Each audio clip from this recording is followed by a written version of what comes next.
खबरें जो हमें सीधा जोड़ती हैं आपसे, जिनका आपकी जिंदगी पर होता है सीधा असर। खबर का मतलब है एक भरोसा, और आपका भरोसा है हमारी जिम्मेदारी। ATL टीवी, भरोसा अलवर का। नमस्कार, आप देख रहे हैं ATL न्यूज और आपके साथ मैं हूं रविंद्र तिवारी। पेश है आज की हेडलाइन।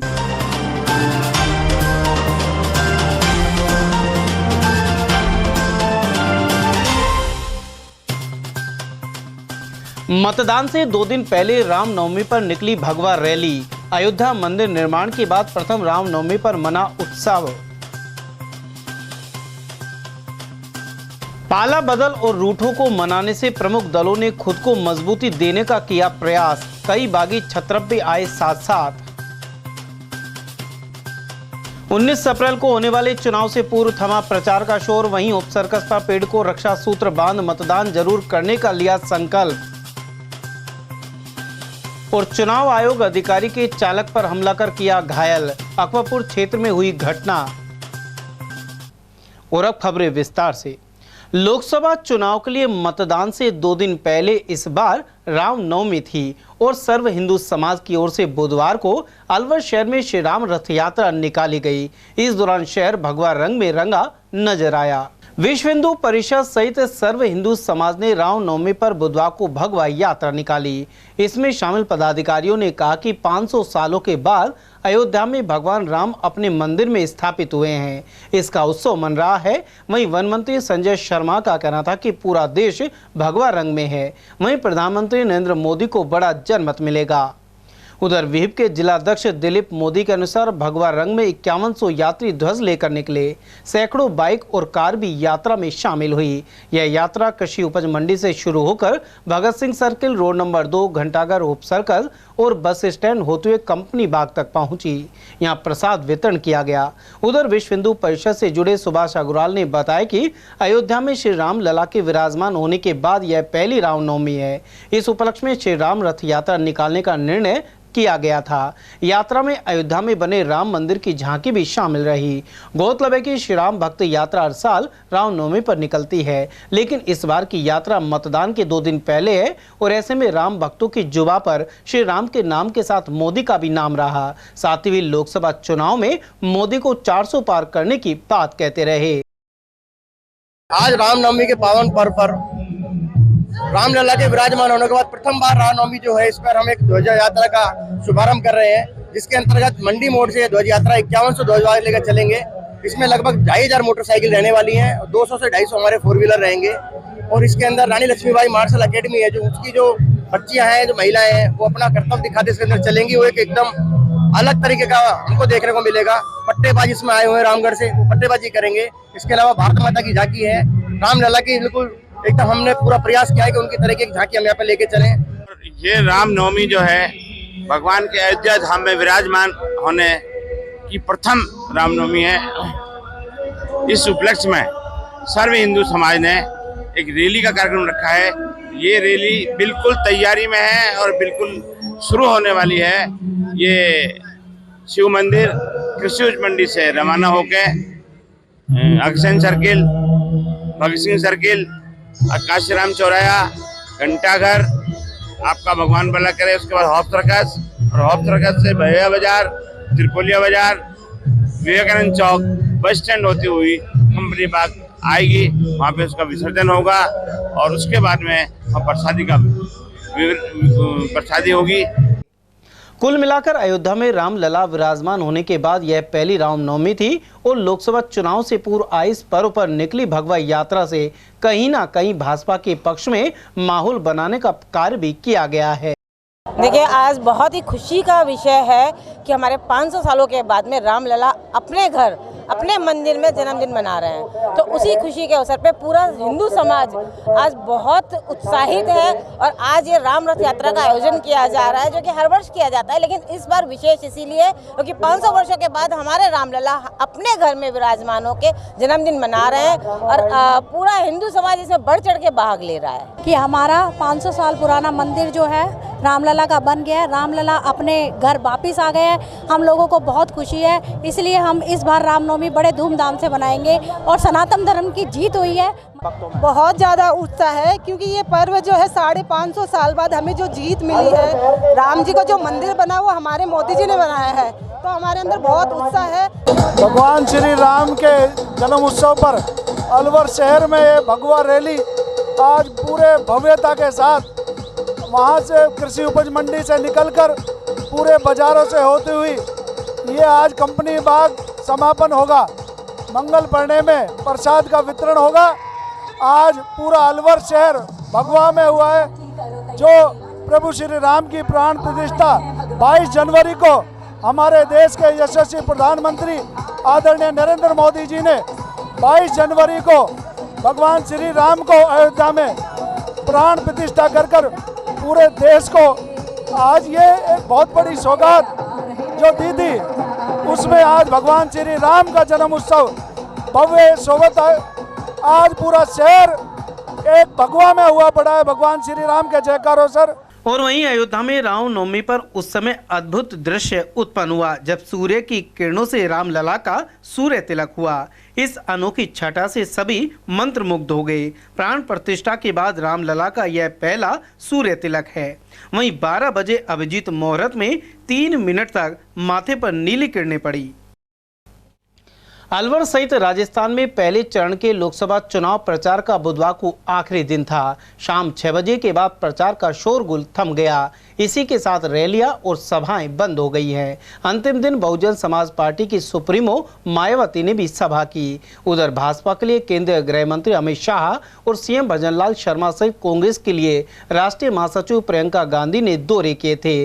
अब मतदान शुरू होने तक अंदरूनी तौर पर कैंपिंग चलेगी, साथ ही डोर टू डोर संपर्क होगा। इसके अलावा चुनावी प्रबंधन से जुड़े लोग अंतिम रणनीति बनाएंगे।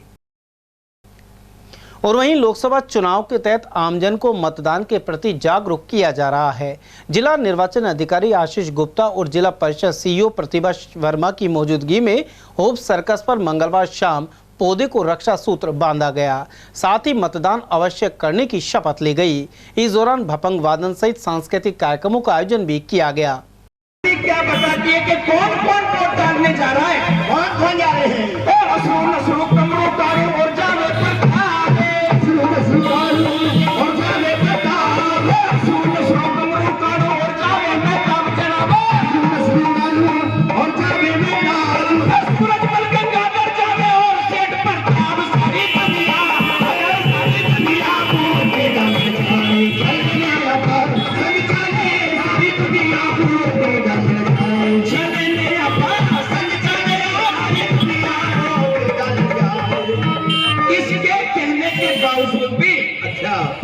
अष्टम काउजी पति तैयार नहीं हुआ, लेकिन जो इस बात गाने में आप कही गई है, अगर वो बात मेरी सभी माताएं बहनें अपने घर में कहते, तो वो जो सामने बाबा खड़े ना, वो दावा करता हूँ वो भी वोट डालने जाएगा। क्या बात है, मालूम है क्या बात कही? क्या बात है? मेरे संगे चल दे बादल में समझाऊं। इस लोकसभा चुनाव में अलवर संसदीय क्षेत्र की कई सीटों पर विधानसभा चुनाव के बागियों के साथ आने से दोनों ही प्रमुख दलों को राहत मिली है। गौरतलब है कि हालिया विधानसभा चुनाव में विभिन्न सीटों पर अनेक बागी सिरदर्द बने थे। यह नेता अपने अपने इलाके में प्रभाव रखते हैं और वे अब अभी भी अपने रुख पर कायम रहते तो प्रमुख दलों के प्रत्याशी कुछ परेशानी में पड़ सकते थे। लेकिन चुनाव घोषणा होने के कुछ दिन बाद इन रूठे हुए नेताओं को मनाने का सिलसिला शुरू हो गया था। इसके अलावा भाजपा ने तो कांग्रेस के दिग्गज नेताओं को अपने पाले में लाने का बाकायदा अभियान चलाया। पूर्व सांसद डॉक्टर कर्ण सिंह यादव और जिला प्रमुख बलवीर छिल्लर इसके उदाहरण हैं। दूसरी ओर भाजपा रामगढ़ सीट के बागी सुखवंत सिंह को साथ ले आई, जिन्होंने विधानसभा चुनाव में भाजपा प्रत्याशी को तीसरे स्थान पर धकेल दिया था। इसके चलते यहां से कांग्रेस के जुबेर खान विधायक बन गए थे। कुछ अन्य क्षेत्रों में भी भाजपा ने असंतुष्टों को मनाया। राजगढ़ में महंत प्रकाश दास इसके उदाहरण उदाहरण है, जो थानागाजी से टिकट नहीं मिलने के कारण नाराज थे। उधर बहरोड विधानसभा में दूसरे स्थान पर रहे निर्दलीय बलजीत यादव लोकसभा चुनाव के वक्त कांग्रेस में आ गए। वे वहां से पिछली बार विधायक थे। कुल मिलाकर इस कवायद से प्रमुख दलों के प्रत्याशियों को राहत मिली है। हालांकि सुखवंत सिंह और बलजीत यादव जैसे छत्रप अपने इलाकों में कितनी बढ़त दिलवा पाते हैं, यह वक्त बताएगा। अकबरपुर क्षेत्र में गत रात्रि चुनाव आयोग के अधिकारी के चालक के साथ कुछ युवकों द्वारा जमकर मारपीट की गई। जानकारी के अनुसार चांद पहाड़ी गांव निवासी 23 वर्षीय लोकेश गुर्जर चुनाव आयोग के अधिकारी की गाड़ी चलाता है। वह पंचर सही करवाने कुशालगढ़ क्षेत्र में खड़ा हुआ था। इसी दौरान उसका एक उपकरण वहां छूट गया। बाद में जब इसे लेने लोकेश वहां पहुंचा तो नशे में धुत कुछ युवकों ने गाली गलौज की और रोड से वार किए। इसके चलते बेहोश लोकेश को जिला अस्पताल लाया गया है। उसने 4,000 की नकदी और सोने की चैन लूटने के आरोप भी लगाए हैं। सर, मैं थानागाजी से बाइक लेके आ रहा था। FST में चुनाव आयोग में गाड़ी चलाता था, वहाँ से आ रहा था तो मेरा एक जो चाबी पाना होता है वो पिंचर वाले के पास में रह गया था सुबह। तो मैंने उसको जाके उससे मांगा था तो उसने मना किया मेरे को। मैंने उससे बोला देख लो यहाँ पे होगा, तो वो गाली गलौज देने लग गए थे। वो गाली गलौज कर रहा था। नरेश नाम का लड़का पीछे से आया और थाप थपेड़ा करने लग गया था। फिर दूसरा मदन आया था, उसने दिया था। फिर नरेश ने राड लेके, मैं घूमा था, राड मारी, सर में राड मारी और मेरा सर फट गया। फिर मेरे को चक्कर आ गए, मैं गिर गया। फिर 3-4 और थे जो आ गए थे, 5-6 का गुरु बन के, और मेरे को खूब मारा है, पकड़ के खींचा भी है, मारा भी है। फिर मैं बिल्कुल इतना हो गया कि अधमरा ऐसा हो गया था। एक कुशालगढ़ फागना होटल पे है सर। मैंने शिकायत दर्ज करवाई थी तो वहाँ पे मैंने 7 का नाम बोला था, वहाँ पे 2 का नाम लिखा था। उन्होंने बोला था कि जो भी बाकी है उनका हम जो बयान होंगे उनमें ले लेंगे। वो बोला था, पता नहीं सर क्या हुआ क्या नहीं हुआ। मैं घबराया हुआ था, मैंने नाम बताए थे, उन्होंने ही जो वो लिखते हैं वो लिखा था और उन्होंने ये बनाया था। कहाँ चोट आई है आपको? सर, मेरे एक तो सर में चोट आई है, मेरी नाक फ्रैक्चर हो गई, और सर मेरे रीढ़ की हड्डी में चोट आई है। मेरे ये हाथ है इसमें चोट आई है, गोडे है इसमें चोट आई है, काफ़ी जगह चोट आई है सर। पूर्व कैबिनेट मंत्री करतार भड़ाना बुधवार को अलवर पहुंचे। उन्होंने प्रेस वार्ता में कहा कि प्रधानमंत्री मोदी विकास पुरुष है। वहीं उन्होंने केंद्रीय मंत्री भूपेंद्र यादव को प्रधानमंत्री मोदी के नवरत्नों में से एक बताया। साथ ही कहा कि अलवर में भी अब विकास की गति और अधिक तेज होगी। हिंदुस्तान कहलाएगा, उस कार्य के लिए दिन रात जाग के मोदी जी काम कर रहे हैं। और हम तो एक छोटा सा सुक्रू भी नहीं है, सही बात तो ये है, सुक्रू भी जब होता है जब पेचकस हो, तो सुक्रू भी नहीं है। लेकिन उसके लिए हम अपने प्रार्थना करने के लिए आपके बीच में आए हैं कि हमारी बात, क्योंकि बहुत जगह हम नहीं जा सकते, पूरे हिंदुस्तान में हम नहीं जा सकते, यहाँ तक कि हम तो राजस्थान में भी नहीं जा सकते। तो इसलिए आपके माध्यम से हम अपनी बात कहना चाहते हैं अपने समाज को। और समाज 36 बिरादरी, कोक से तो गुजरी के जन्म लिया है, लेकिन 36 बिरादरी का सम्मान करते हैं और जिस लायक हैं, जो कर सकते हैं उनका काम भी करते हैं और समाज के लिए लड़ते आए हैं और लड़ते रहें। कि आज अगर हम किसी भी बहकावे में आके और इससे चूक जाते हैं, क्योंकि तभी हो पाएगा विकास, भी तभी हो पाएगा, देश भी विश्व गुरु जब भी बन पाएगा जब मोदी जी के हाथ मजबूत होंगे। अगर उनके हाथ मजबूत नहीं होंगे तो देश खराब हो। अलवर के तांगा स्टैंड रामलीला रंगमंच पर बुधवार सुबह श्री रामचरितमानस पाठ का समापन हुआ। साथ ही हवन यज्ञ किया गया। इस मौके पर 12 बजे अटूट भंडारे का आयोजन भी हुआ, जिसमें सबसे पहले कन्याओं को भोजन करवाया गया। संस्था के निदेशक हरिकृष्ण खत्री ने बताया कि सभी के सहयोग से रामनवमी का पर्व उल्लास के साथ मनाया जाता है। समिति के सचिव हितेश ठाकुर के अनुसार कार्यक्रम में कुलदीप कालरा, राकेश अरोड़ा, दौलत राम हजरती, महेश खत्री, नरेश तख्तानी, गोविंद कुकरेजा, रमेश आहूजा, सतीश भाटिया, अशोक आहूजा और दीवान चंद सेतिया आदि मौजूद रहे।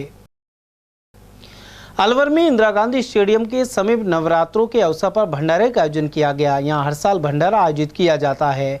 वहीं इस आयोजन में छोटे लाल सैनी, मनीष और बंटी सैनी सहित अनेक श्रद्धालुओं का सहयोग रहा। भंडारे में बड़ी संख्या में भक्तों ने प्रसाद ग्रहण किया। साथ ही देवी मां को नमन किया गया। सैनी समाज के अनेक प्रतिनिधियों ने भाजपा को वोट नहीं देने की बात कही है। अलवर शहर के निजी होटल में बुधवार को एक प्रेस वार्ता की गई। इस कार्यक्रम के संयोजक एडवोकेट रोहतास सैनी के अनुसार शिक्षा मंत्री मदन दिलावर ने पूर्व मुख्यमंत्री अशोक गहलोत के बारे में गलत टिप्पणी की थी। इसे लेकर जब उनका पुतला फूंका गया तो दिलावर ने कहा कि जिन्होंने पुतला दहन किया है वे भी पूर्व मुख्यमंत्री के साथ जेल में जाएंगे। इस बात को लेकर पूरे समाज में भारी आक्रोश है। इसके अलावा शिक्षा मंत्री को अपने बयान पर माफी मांगने के लिए 2 दिन का समय दिया गया था, लेकिन उन्होंने ऐसा नहीं किया। इसके चलते सैनी समाज भाजपा को वोट देने का बहिष्कार करेगा। 5 से 7 रोज पहले राजस्थान सरकार में शिक्षा मंत्री श्री मदन दिलावर जी ने एक बड़ा ही अपमानजनक बयान राजस्थान के पूर्व मुख्यमंत्री छत्तीस बरादरी के मसीहा नेता अशोक गहलोत जी के खिलाफ दिया था, जो बड़ा अमर्यादित बयान है, जिसे बोलना हुआ बोलते हुए भी बड़ी शर्म और संकोच और बड़ा असभ्य महसूस होता है, जो मैं इसके माध्यम से तो नहीं बोल के बताऊंगा, लेकिन पत्रकारों को पता तो है ही। तो वो बयान को लेकर के ना पूरे अलवर जिले ही नहीं, अब तो पूरे राजस्थान में उसका विरोध था। तो उसी विरोध को हमने 14 तारीख को नंगली सर्किल के यहाँ पुतला भी उनका दहन किया था और पूरे अलवर सैनी समाज ने ये मांग रखी थी कि या तो मदन दिलावर जी 2 दिन में अपने जो वक्तव्य दिए थे उनको वापस ले और अशोक गहलोत जी से माफी मांगे, और दूसरा पूरे राजस्थान के माली सैनी समाज से माफी मांगे। आज वो 2 दिन का अल्टीमेटम समय खत्म भी हो गया है, लेकिन उनकी तरफ से ना ही तो राजस्थान सरकार के किसी मुखिया की, ना ही राजस्थान सरकार के किसी जिम्मेदार शख्सियत का कोई बयान आया है। तो इससे ये बात तो बिल्कुल लाजमी हो गई है कि जिस प्रकार से भाजपा सरकार की माली सैनी समाज, साथ ही साथ छत्तीस बरादरी के हमारे लोकप्रिय पूर्व मुख्यमंत्री अशोक गहलोत जी के बारे में जो उन्होंने बिना आरोप के एक मनगढ़ंत आरोप लगा करके ना उनका मान भंग करने की कोशिश की है, उसको लेकर के ना उनकी एक मंशा थी और इसी मंशा के अनुरूप वो काम कर रहे हैं। लेकिन अब जब हमें ये लग रहा है कि 2 दिन से उनकी तरफ से कोई बयान नहीं आया है और ना ही उनकी तरफ से कोई रेस्पॉन्स मिला है, तो आज दोबारा से माली सैनी समाज अलवर लोकसभा क्षेत्र के सभी सामाजिक अग्रिम संगठनों ने आज ये प्रेस कॉन्फ्रेंस करके अब हम ये फैसला लेंगे कि किस तरीके से राजस्थान सरकार में जो बिल्कुल तानाशाही रूप में एक शिक्षा जैसे पवित्र मंत्रालय के मंत्री और इस तरीके से अशोभनीय बयान दे, तो उनकी कि लगभग समाज का लगभग जो ज्यादा से ज्यादा तबका वो इस बयान से आहत है, और वो सभी के सभी लोग जो अग्रिम संगठनों से जुड़े हुए हैं, जो अपने समाज से प्यार करते हैं और जो सामाजिक दायित्वों का निर्वहन करते हैं, वो हमें पूर्ण विश्वास है कि वो आज जो प्रेस कॉन्फ्रेंस होगी और अशोक गहलोत जी के बारे में जो बयान दिया गया है उससे आक्रोशित होंगे और वो भाजपा के खिलाफ प्रचार प्रसार करेंगे और ज्यादा से भाजपा को हराने का काम करेंगे। अलवर शहर के आदर्श कॉलोनी दाऊदपुर स्थित श्री राम शिव हनुमान मंदिर में एक बार फिर से चोरी हो गई। यहां एक अज्ञात चोर ताला तोड़कर मंदिर परिसर में घुसा और दान पात्र से करीब 5,000 रुपए पार कर लिए। पुजारी गगन शर्मा के अनुसार चांदी की बंसी और हाथों के कंगन के अलावा गणेश प्रतिमा भी यह शातिर ले गया। पूरी घटना मंदिर में लगे CCTV कैमरे में कैद हुई है। उधर पुलिस ने मामले दर्ज करते हुए जाँच शुरू कर दी है।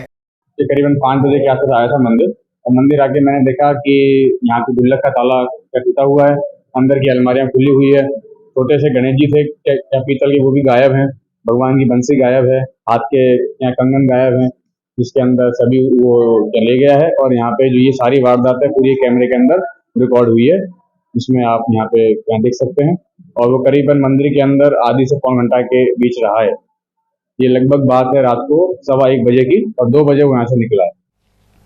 इंडियन रेड क्रॉस सोसाइटी एवं RDNC मित्तल फाउंडेशन 25 अप्रैल को मेडिकल कैंप लगाएगा। अलवर के मित्तल हॉस्पिटल में सुबह 9 से दोपहर 1 बजे तक मल्टी स्पेशलिटी चिकित्सा शिविर का आयोजन किया जाएगा। शिविर संयोजक एवं मित्तल हॉस्पिटल के प्रशासक गिरीश गुप्ता ने यह जानकारी दी। उन्होंने बताया कि फाउंडेशन के मुख्य ट्रस्टी डॉक्टर SC मित्तल के पिता स्वर्गीय नानक चंद मित्तल के 92वें जन्मोत्सव पर यह कैंप लगेगा। इस दौरान रियायती दरों पर अनेक जांचें भी होंगी। साथ ही चयनित मरीजों के मोतियाबिंद ऑपरेशन भी निःशुल्क करवाए जाएंगे। इसके अलावा मधुमेह से बचाव के प्रति जागरूक बनाया जाएगा। समाचार में वक्त तो चला एक छोटे से ब्रेक का, बने रहिए ATL TV के साथ। अलवर शहर में आदित्य ग्रुप ऑफ एजुकेशन शिक्षा के क्षेत्र में अपनी श्रेष्ठता का परचम लहरा रहा है। बोर्ड परीक्षा में 100% परिणाम दे रहा है। विद्यार्थी गार्गी सैनी, चंदन शर्मा, शिवानी गुर्जर ने बोर्ड परीक्षा में 96% अंक प्राप्त कर अलवर शहर का सर्वश्रेष्ठ परिणाम दिया है। हमारे यहाँ अंग्रेजी व हिंदी माध्यम में साइंस, कॉमर्स और आर्ट्स के अनुभवी अध्यापक एवं अध्यापिकाओं द्वारा शिक्षण की उत्तम व्यवस्था है। विद्यालय के द्वारा विद्यार्थियों को सुसंस्कारित शिक्षा प्रदान की जा रही है। समय समय पर प्रशासन ने भी विद्यालय को सम्मानित किया है। विद्यालय में सांस्कृतिक कार्यक्रम व खेल प्रतियोगिताओं का आयोजन भी किया जाता है। विज्ञान एवं प्रौद्योगिकी विभाग द्वारा आयोजित प्रतियोगिता में छात्रा गार्गी सैनी व पलक सैनी ने प्रथम स्थान प्राप्त किया है। हाल ही में विद्यार्थी भूपेंद्र सिंह मांडिया का RAS में चयन हुआ है। हमारे यहाँ पर कमजोर विद्यार्थियों की अलग से कक्षाएं लगाकर उनकी पढ़ाई से संबंधित कमजोरी को दूर किया जाता है। प्रॉब्लम सॉल्विंग काउंटर के माध्यम से विद्यार्थियों की समस्याओं का समाधान प्रशिक्षित अध्यापकों द्वारा किया जाता है। डोर टू डोर वाहन सुविधा और अफोर्डेबल फीस, CCTV कैमरे व कमजोर विद्यार्थियों के साप्ताहिक टेस्ट की सुविधा उपलब्ध है। प्रतिमाह अभिभावक संगोष्ठी और स्कूल प्लस कोचिंग की उत्तम व्यवस्था है। हमारे शिक्षा संस्थान Om Aditya public senior secondary school, Delhi academy senior secondary school एवं आदित्य एकेडमी में शिक्षण की उत्तम व्यवस्था है। अभिभावकों से निवेदन है कि उत्कृष्ट परीक्षा परिणाम प्राप्त करने के लिए एक बार विद्यालय की जानकारी लेकर अपने बच्चों को उत्तम शिक्षा दिलवाएं। आदित्य की परंपरा, सेवा, संस्कार व समर्पण। हीरे, सोने, चांदी के जेवरातों के विक्रेता दुर्गा प्रसाद सुनील दत्त ज्वेलर्स, बजाजा बाजार, Alwar.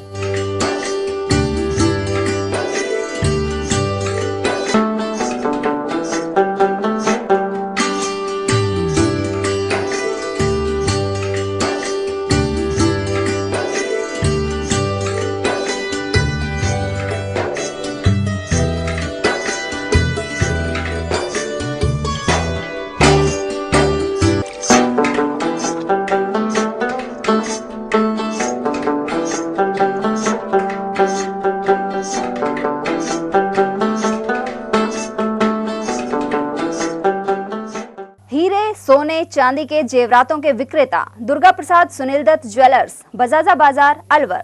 Phone number 0144233863 and 2338663। Furniture का 32 साल पुराना जाना माना नाम राहुल डेकोर। यहाँ आपकी लाडली बिटिया के लिए अथवा अपने घर के लिए सभी प्रकार का सागवान का फर्नीचर उपलब्ध है।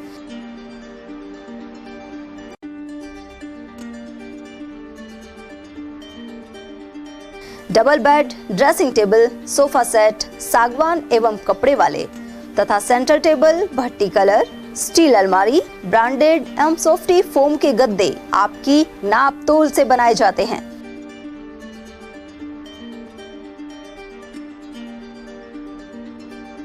सभी सामान एक ही छत के नीचे उपलब्ध। हमारा पता है अलवर बोर्ड, जसवंत तिराहे से पहले, Kati Ghati, Alwar. Contact number 9414019769 and 9414019768। Break के बाद पुनः आपका स्वागत है। चैत्र नवरात्र के तहत मालाखेड़ा क्षेत्र में 9 दिन तक मां दुर्गा के विभिन्न स्वरूपों की पूजा हुई। वहीं बुधवार को रामनवमी मनाई गई। वहीं नवमी पर माता सिद्धिदात्री की पूजा के साथ ही मंदिरों में भजन, सत्संग और हवन किया गया। शाम गंगा के पास चामुंडा माता के मंदिर पर सुबह महाआरती और हवन किया गया। इसके अलावा कलाकारों ने अनेक भजन प्रस्तुत किए। पुजारी फूलचंद ने बताया कि यहाँ हर वर्ष विशेष आयोजन होता है। उधर चैत्र शुक्ल पक्ष नवमी को भगवान विष्णु के स्वरूप मर्यादा पुरुषोत्तम भगवान श्री राम पृथ्वी पर अवतरित हुए थे। मालाखेड़ा कस्बे में रामनवमी पर श्री रामचरित मानस और सुंदरकांड के पाठ हुए एवं हवन किया गया। इस दौरान सौरव शास्त्री और सतीश कुमार सहित अन्य श्रद्धालु मौजूद रहे। वहीं महिलाओं ने भजन भी गाए और नृत्य भी किया। मालाखेड़ा की ग्राम पंचायत निठारी में मुख्य सड़क मार्ग पर दूषित पानी भरने से राहगीरों का निकलना मुश्किल हो रहा है। यह मार्ग हल्दीना, ढाकपुरी, कैरवावाल और कैरवाड़ी गांव के लिए जाता है, लेकिन ग्राम पंचायत की उदासीनता के चलते सड़क के दोनों ओर पानी निकासी की व्यवस्था नहीं की गई है। साथ ही नाले का भी अभाव है, जबकि पास में ठाकुर जी का मंदिर और शहीद स्मारक भी है। इसके बावजूद गंदगी का आलम बना हुआ है। थानागाजी में लोकसभा चुनाव को लेकर एक बैठक हुई। इसमें पुलिस प्रशासन की ओर से विधानसभा प्रभारी मुश्ताक अली जैदी मौजूद रहे। जयपुर से आए जैदी ने पुलिस कर्मियों की बैठक लेकर आवश्यक दिशा निर्देश दिए। इस मौके पर उपखंड अधिकारी अमीलाल यादव, पुलिस उपाधीक्षक सुगढ़ सिंह और थाना अधिकारी राजेश मीणा आदि की उपस्थिति रही। जयपुर में पुलिस इंस्पेक्टर के पुत्र द्वारा सब्जी विक्रेता मोहनलाल की हत्या के विरोध में मंगलवार को खैरतल कलेक्टर को ज्ञापन दिया गया। संयुक्त व्यापार महासंघ के अध्यक्ष ओम प्रकाश रोगा के नेतृत्व में व्यापारियों ने यह ज्ञापन सौंपा। ज्ञापन में मांग की गई कि पीड़ित परिवार को 1 करोड़ का मुआवजा दिया जाए। साथ ही मृतक की बहन को सरकारी नौकरी की मांग उठाई गई है। 3 अप्रैल को जयपुर में सब्जी मंडी में काम करने वाले हमारे सिंधी भाई व्यापारी मोहनलाल सिंधी की क्षितिज शर्मा नाम के एक व्यक्ति ने बैट से पीट कर हत्या कर दी। क्षितिज शर्मा के पिताजी प्रशांत शर्मा जो हैं वो राजस्थान में पुलिस सेवा में और मुख्यमंत्री की सेवा में तैनात हैं। इस घटना के बाद प्रशांत शर्मा ने न केवल अपने बेटे के द्वारा किए गए हत्याकांड को छुपाया, बल्कि सबूत मिटाने तक की कोशिश की गई। जब बात खुल गई, वीडियो सामने आ गया, उसके बाद जब क्षितिज शर्मा तो गिरफ्तार हो गया, लेकिन आज तक दबाव की वजह से प्रशांत शर्मा, जो कि सहयुक्त होना चाहिए इस मर्डर कांड को छुपाने के लिए, सबूत मिटाने के लिए, न केवल उसके खिलाफ अब तक कोई कार्रवाई नहीं हुई है, न उसका एफआईआर में नाम डाला गया है, न जोड़ा गया है, न जांच के लिए बुलाया गया है। साथ ही साथ जो पीड़ित परिवार है, सरकार की एक सिस्टम है कि 50 लाख रुपए से लेकर 1 करोड़ तक का मुआवजा दिया जाता है और पीड़ित पक्ष को एक सरकारी नौकरी दी जाती है। आज तक न तो नौकरी दी गई है, न उनको मुआवजा दिया गया है। सारा परिवार सदमे में। जयपुर में बहुत बड़े इस बारे में आंदोलन हुए, प्रदर्शन हुए, लेकिन सरकार के कानों में जूं नहीं रेंग रही है।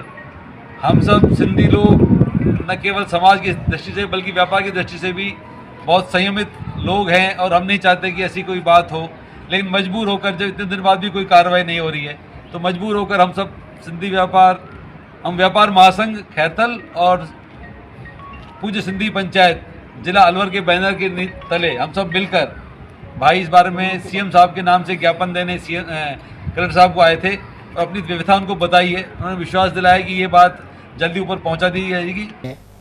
रामनवमी के उपलक्ष्य में श्री बालाजी गिलास हाउस द्वारा प्रसाद वितरण किया गया। इस दौरान डायरेक्टर हेमंत सिंघल और सुनील सिंघल सहित कई लोग मौजूद रहे। उन्होंने कहा कि हम उस पीढ़ी में जन्मे हैं जिन्होंने अयोध्या में रामलला को फिर से विरासते देखा है। यह सौभाग्य की बात है। उन्होंने भगवान राम से सभी देशवासियों पर आशीर्वाद बनाए रखने की प्रार्थना की है। वहीं इस दौरान बड़ी संख्या में लोगों ने प्रसाद ग्रहण किया। नौगांवा में रामनवमी के पावन पर्व पर बैंडबाजों के साथ भगवान श्री राम की भव्य शोभा यात्रा निकाली गई। यह शोभा यात्रा सीताराम मंदिर से रवाना हुई और मुख्य बाजारों से होती हुई हनुमान जी की बगीचे में पहुंची। कस्बे में जगह जगह भक्तों द्वारा पुष्प वर्षा की गई। साथ ही भगवान श्री राम के जयकारी गूंजते रहे। मंदिर के पुजारी रामस्वरूप शर्मा के अनुसार करीब 70 सालों से श्री राम जन्मोत्सव के उपलक्ष्य में भगवान श्री राम, लक्ष्मण एवं जानकी माता की पालकी एवं भव्य शोभा यात्रा निकाली जाती है। इसकी शुरुआत स्वर्गीय पंडित भगवान साय शर्मा ने की थी। शोभा यात्रा के हनुमान जी की बगीचे पहुंचने पर भगवान श्री राम की आरती की गई और प्रसाद का वितरण हुआ। वहीं द्वादशी पर पालकी वापस सीताराम जी के मंदिर पहुंचेगी। शोभा यात्रा में व्यवस्था बनाए रखने के लिए पुलिस प्रशासन भी मौजूद रहा।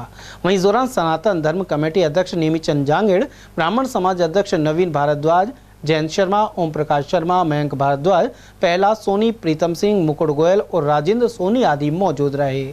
पालकी निकाली जाती है जो सीताराम मंदिर से हनुमान बगीचे में जाके विश्राम करती है और 12 को रावण दहन करके मनोरंजन के साथ वापसी अपने सीताराम मंदिर पे पधारती है। और पुराने आदमियों ने जैसे चलाई है उसी के हिसाब से चलती आ रही है। हम भी उसी के हिसाब से चला रहे हैं। जब तक हमारी हिम्मत है, जिंदे हैं, चलाते रहेंगे। और सीताराम जी का जन्मदिन अच्छी तरह धूमधाम से मने हिंदू धर्म का प्रचार हो। और शहर के मनसा देवी मंदिर पर सागर जलाशय के समीप वर्ष में 2 बार विशाल भंडारा आयोजित होता है। यह सिलसिला सुबह 10 बजे से लेकर शाम 7 बजे तक चला। वहीं हजारों की संख्या में श्रद्धालुओं ने प्रसाद ग्रहण किया। आयोजक गौरी शंकर विजय और पार्षद नारायण साईवाल के अनुसार पिछले 30 वर्षों से लगातार यह भंडारा किया जाता है। नादिया धार्मिक परिषद की तरफ से हर साल भंडारे का आयोजन किया जाता है। इसमें सबसे बड़ी विशेषता है कि शुद्धता का पूरा ख्याल किया जाता है और इसके अंदर कम से कम 5 कुंटल आटे की पूरी सब्जी बनाई जाती है कि यहाँ से जो भी करनी माता के जाते हैं वो प्रसाद लेके जाते हैं और पहाड़ों में खाते हैं। ये भंडारा नादिया धार्मिक सेवा परिषद द्वारा हर वर्ष की भांति इस वर्ष भी बड़े धूमधाम से बनाया जाता है। अब की बार ये भंडारे का 61वीं बार है लगभग, और सुबह सुबह माँ मनसा देवी के चरणों में भोग लगाकर, भैरू जी के भोग लगाकर, हनुमान जी और शिव जी के मंदिर में भोग लगाकर भंडारा स्टार्ट किया था। बहुजन समाज पार्टी के प्रत्याशी फजल हुसैन का कहना है कि इस बार अलवर लोकसभा क्षेत्र से बसपा की जीत होगी। अलवर के एक होटल में पत्रकार वार्ता में उन्होंने करीब 2 से 2.5 लाख वोटों से जीतने की बात कही। साथ ही कांग्रेस पर गंभीर आरोप लगाते हुए कहा कि विधानसभा चुनाव में इस पार्टी ने टिकट देने के लिए राशि ली थी। ऐसे में कई क्षेत्रों में टिकट सही ढंग से नहीं बांटे और राजस्थान में कांग्रेस सत्ता से बाहर हो गई। वहीं फजल हुसैन ने कहा कि अलवर में राष्ट्रीय अध्यक्ष मायावती की शानदार सभा हुई है। साथ ही दलित और मुस्लिम समुदाय उनका समर्थन कर रहा है।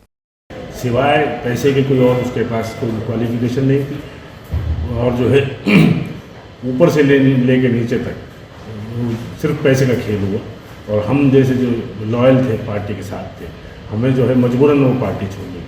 हमारी अनदेखी की गई, हमारे साथ अच्छा नहीं रहा। नहीं, पर आप बात तो कहीं करोड़ों में पहुंची है। कौन मुखिया थे पैसे लेने? बहुत सीधी सी बात है, मैं जो कहना चाहूँगा जो पूंजीपतियों को जो ये आपका सीधा सीधा आरोप किस पर है कांग्रेस में? आप सभी को मालूम है जिसके ऊपर आरोप की बात तो ये है कि चाहे प्रभारी हो चाहे कोई और हो, सभी उसमें इन्वॉल्व है। हमसे मांगने की हिम्मत नहीं है। दरअसल बात ये है कि टिकट के पैसे मांगे, उन्हें पता है जो पैसे तो उनसे मांगे जाते हैं जो कमजोर हों, और इसीलिए उन कमजोर लोगों को टिकट दिया गया। भाजपा में ऐसा है? भाजपा में कोई ऐसा है या बसपा में कहीं और? भाजपा का तो मुझे नहीं पता, लेकिन जो है मैं तो कांग्रेस में था, कांग्रेस की बात है। मैं तो ये कहूँगा कि आने वाले चुनाव हमें उम्मीद है कि हम जो है बहुत लाखों की तादाद में से यहाँ से हमारी जीत होगी। कितने की उम्मीद है? कम से कम 2.5-3 लाख वोटों से। चलते चलते एक बार फिर से नजर डालेंगे आज की हेडलाइंस पर।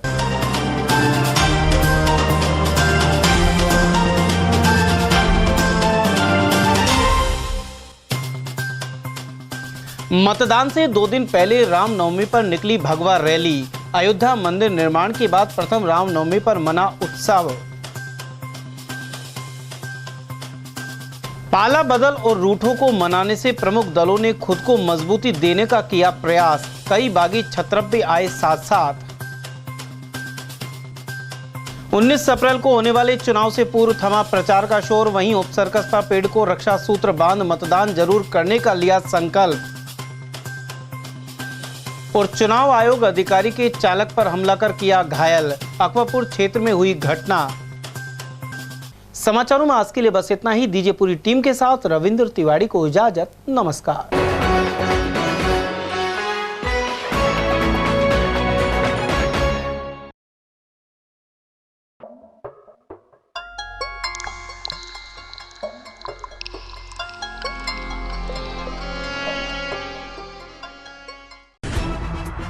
खबरें जो हमें सीधा जोड़ती हैं आपसे, जिनका आपकी जिंदगी पर होता है सीधा असर।